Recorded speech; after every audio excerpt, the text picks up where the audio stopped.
उन्होंने आगे जाकर सीता की खोज के लिए हनुमान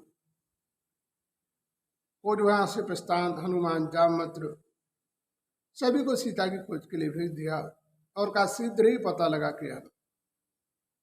यदि शीघ्र पता लगा कर नहीं आए, अवधि उन्हें दी थी 3 माह की, उसके अंतर्गत सीता का पता लगा के आ जाना।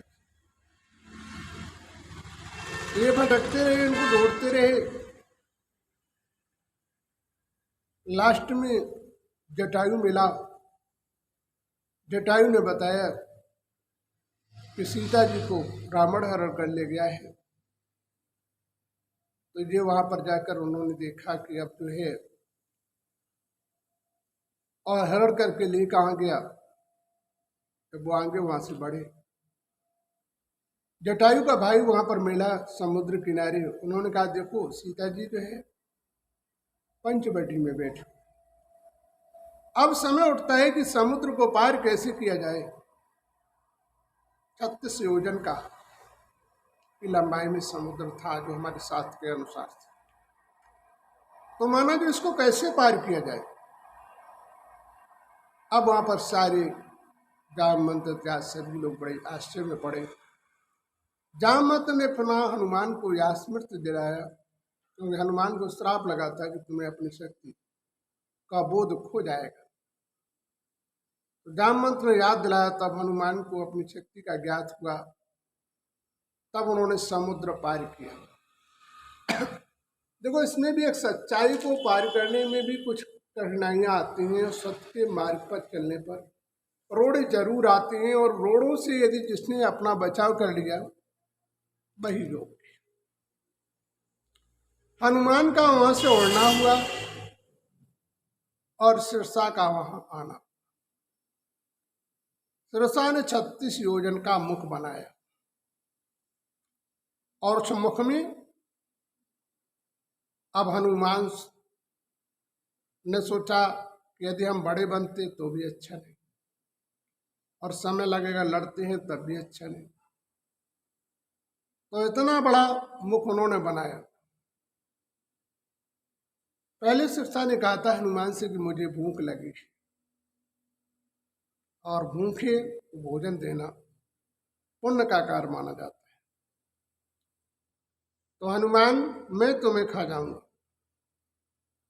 हनुमान का मैं राम कार्य के लिए आया, राम का संदेश सुनाने के बाद तुम्हें मैं खा जाना कोई बड़ी बात नहीं, लेकिन हमें जो जिस कारण में आया हूँ वो कार्य मुझे पूरा करने दो। उन्होंने कहा ऐसा नहीं होगा। तो हनुमान ने अपना जैसे ही वेग शरीर बढ़ाना प्रारंभ किया, सिरसा ने उससे कई गुना अधिक बढ़ाना प्रारंभ किया। और उसके पश्चात हनुमान ने क्या किया, छोटा सा रूप धारण करके उनके मुख में जाकर और मुख से बाहर निकला। तो उन्होंने वहां पर धर्म का आचार भी पालन किया और उसमें राम भक्ति का भी पालन किया। दोनों शब्दों का पालन हनुमान ने अपने जीवन में कर दिखाया।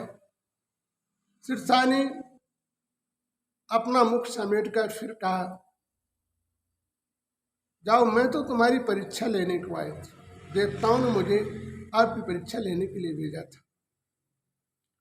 जाओ तुम विजयी हो गए, तुम्हारे सास की परीक्षा मैंने ले ली।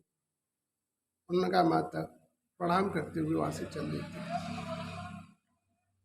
और फिर वो सीता जी के पास पहुंचते हैं और कहते हैं, जब वहां पहुंचते हैं तो उन्होंने देखा कि राज समाज बैठा हुआ है सीता जी के पास।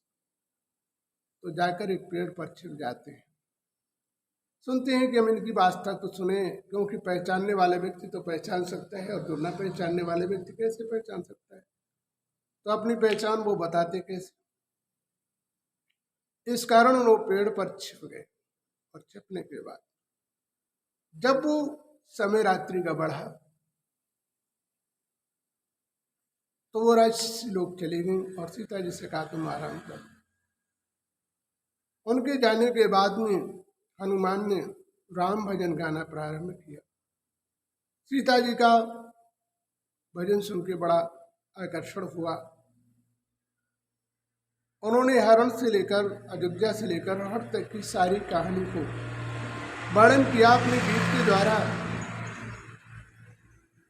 तो सीता जी प्रवृत्त होकर सोच रही थी ये कौन है। फिर उन्होंने मुद्रिका डाली राम की, मुद्रिका देखकर ही सीता जी घबराने लगी, ऐसा क्या कारण।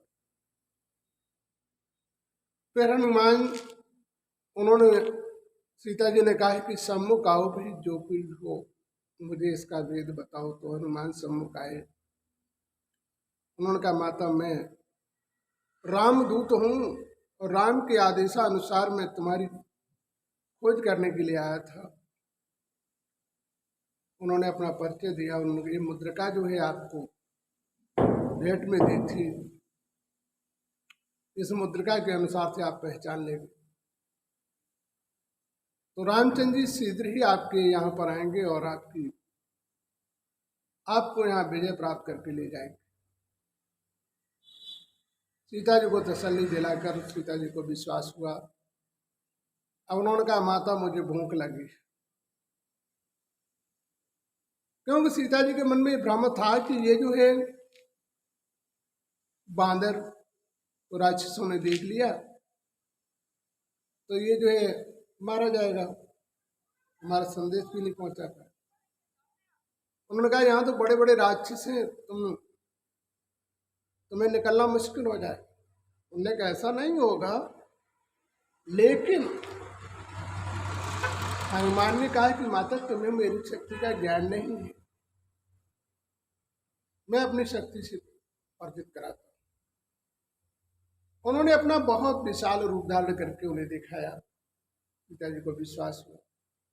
तब उन्होंने उन्हें बाग के फल खाने के लिए आज्ञा दी।